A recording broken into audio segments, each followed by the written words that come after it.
If you've driven through Menor before an election, it's likely you've seen a sign created by Fulton Signs. The company's been doing business in Menor for the last 37 years, and one of their specialties is political signs. In fact, a visit to their Industrial Parkway shop is like a history lesson in Lake County politics. We're screen printers. Besides political signs, we also do a lot of builders, contractor signs, whether it's a roofer, siding. We do a lot of control panels. That's something that we got our own little niche, which control panels would be for panels that are on medical equipment a lot of times. You've always got a back panel on all that equipment that will tell you how to either turn it on, where to plug in the different ports. The business also prints vehicle decals for many of the trucks you see on the road, including the city's fire trucks.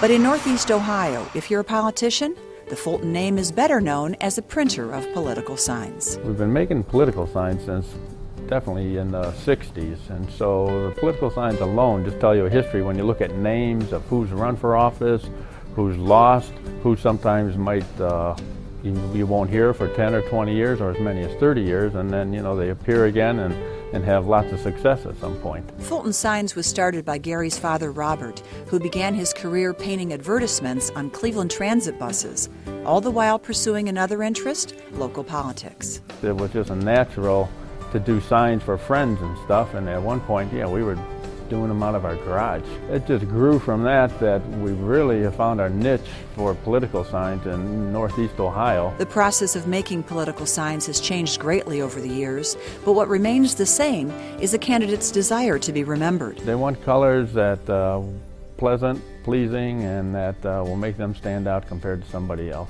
Everyone is a story in itself. What Carolyn Haddock, when she ran for council, to make it associable, or for people to associate with it, that she put the fish on it, and right away, you didn't even have to really read the name. You could look at that and tell what it is.